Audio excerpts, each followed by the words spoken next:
Chennai shopping mall Aadi blockbuster KG sale. KG చీరల ప్రారంభ ధర కేవలం 150 రూపాయలు మాత్రమే. కొన్ని ప్రత్యేక చీరలపై రెండవ చీర కేవలం 9 రూపాయలకే సొంతం చేసుకోండి. ఒక సామాన్య వ్యవసాయ కుటుంబం నుంచి వచ్చిన ఆ యువకుడు జాతీయ అంతర్జాతీయ స్థాయిలో సత్తా చాటుతున్నాడు. ఆటపై ఉన్న మక్కువతో అడుగడుగునా ఆర్థికపరమైన ఇబ్బందులు ఎదురైనా పట్టుదలతో అధిగమించాడు. 8 దేశాలు పాల్గొన్న సౌత్ ఏషియన్ గేమ్స్ లో భారత్కు స్వర్ణ పతాకాన్ని సాధించాడు. రాగ్బాల్ క్రీడలో ఆరితేరిన గోపాల్ యాదవ్ ప్రస్థానంపై కథనం.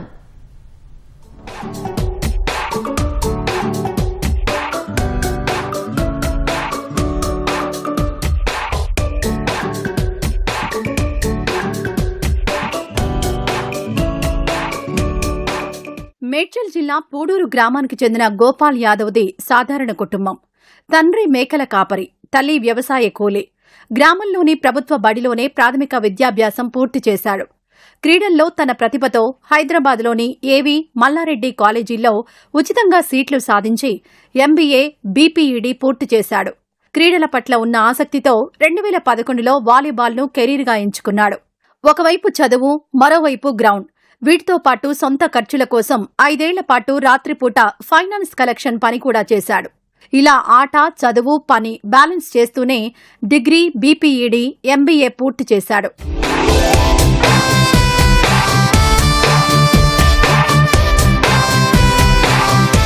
కళాశాల స్థాయిలో ఇంటర్ యూనివర్సిటీ టోర్నమెంట్లు, ఓయూ గేమ్స్, హర్యానాలో జరిగిన సీనియర్ నేషనల్స్లో వాలీబాల్ ఆటగాడిగా ముద్ర వేసుకున్నాడు గోపాల్.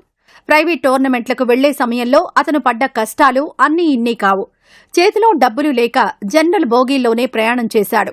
6-7 గంటల పాటు నిలబడే ప్రయాణించి మరుసటి రోజు ఉదయాన్నే మైదానంలో ఆట ఆడేవాడు. టోర్నమెంట్స్ వెళ్తుండే, ప్రైవేట్ టోర్నమెంట్స్ వెళ్ళినప్పుడు నైట్లో స్టే చేయడము, అంటే మాకు టికెట్స్ అప్పటికప్పుడు మాకు బుకింగ్స్ అనేవి ఉండకపోతుండే. జనరల్స్లో రైల్ జర్నీలో, ట్రైన్ జర్నీలో జనరల్స్లో వెళ్తుండే. 6-7 అవర్స్ స్టాండింగే మా జర్నీ. గుంటూరు వెళ్ళిన, ఇటు సైడ్ విజయవాడ వెళ్ళిన, ఇటు సైడ్ కర్ణాటక వెళ్ళిన 6-7 అవర్స్ స్టాండింగ్ పొజిషన్లోనే వెళ్తుంటాం.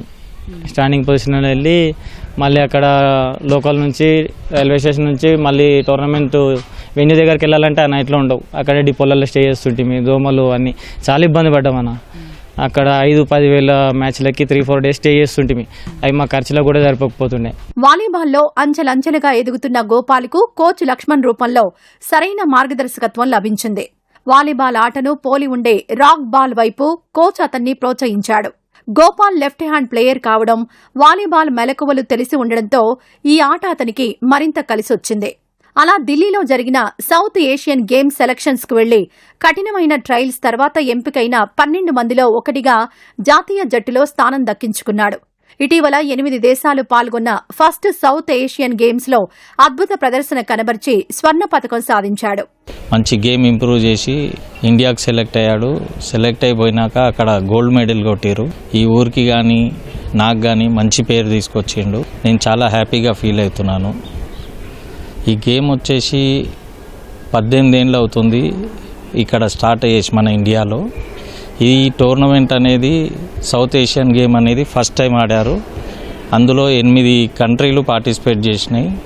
అందులో మన ఇండియా వచ్చేసి ఫస్ట్ ప్లేస్ కొట్టారు. ఈ ఫస్ట్ ప్లేస్ కొట్టినందుకు నా స్టూడెంట్ వల్ల నాకు కూడా మంచి పేరు వచ్చింది. పగలు గ్రౌండ్లో చెమటోడ్చి రాత్రిపూట ఫైనాన్స్ కలెక్షన్ చేస్తూ తన కళను సాకారం చేసుకున్నారు గోపాల్ యాదవ్. సౌత్ ఏషియన్స్ గేమ్లో స్వర్ణం సాధించి దేశానికి గర్వకారణంగా నిలిచిన గోపాల్ యాదవ్కి అయితే ప్రభుత్వ ప్రోత్సాహం ఎంతైనా అవసరం ఉంది. ప్రభుత్వం స్పందించి తనకు స్పోర్ట్స్ కోటాలో జాబ్ ఇస్తే భవిష్యత్తులో దేశానికి మరిన్ని పథకాలు సాధిస్తానని గోపాల్ యాదవ్ అయితే చెప్తున్నారు. కెమెరామెన్ ఎన్ రమేష్తో తిరుమలేష్, ఈటీవీ న్యూస్, పూడూరు.